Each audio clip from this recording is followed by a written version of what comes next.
Assalamualaikum warahmatullahi wabarakatuh. Hai semuanya, pada video kali ini kita akan membahas materi mengenai administrasi sarana dan prasarana. Untuk yang pertama, kita ketahui dulu ya definisi dari administrasi sarana dan prasarana. Menurut Kamus Besar Bahasa Indonesia, sarana merupakan segala sesuatu yang dapat dipakai sebagai alat dalam mencapai maksud atau tujuan alat atau media.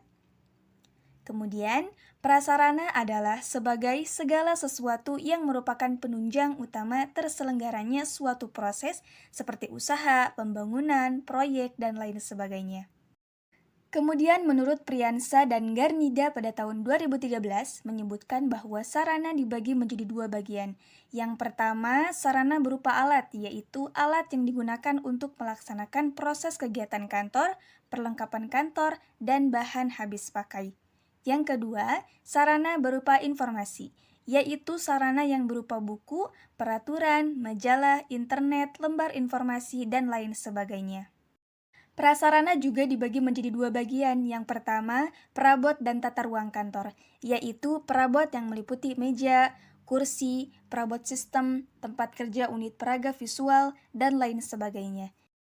Yang kedua, kondisi fisik, yaitu kondisi fisik yang meliputi dekorasi, kebersihan, ventilasi, suhu, penerangan, akustik, kesehatan, dan keselamatan.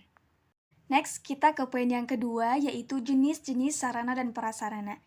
Di antaranya yang pertama, peralatan atau perlengkapan kantor, yaitu alat dan bahan yang digunakan dalam pelaksanaan pekerjaan.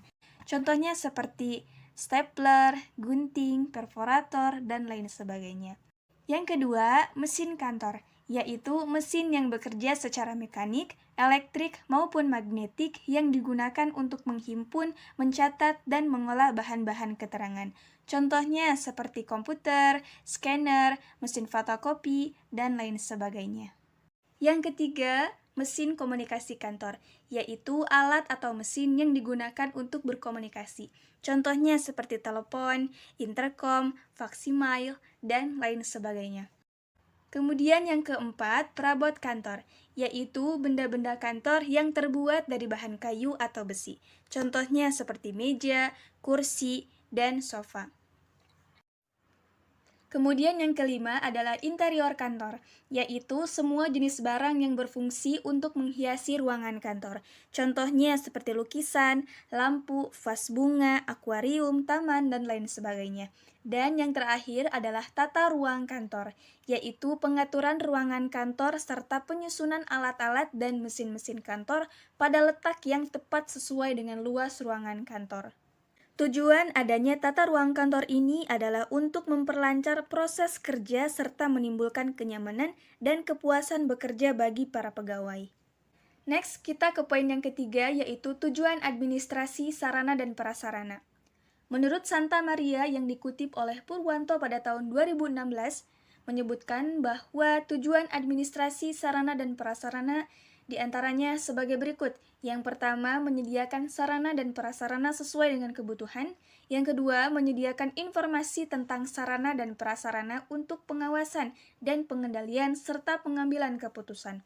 Yang ketiga, mencegah penyimpangan dalam pengelolaan dan penggunaan sarana dan prasarana melalui tindakan antisipatif. Dan yang terakhir, memberikan pedoman bagi unit kerja dan personil. Next, kita ke poin yang terakhir, yaitu fungsi administrasi sarana dan prasarana.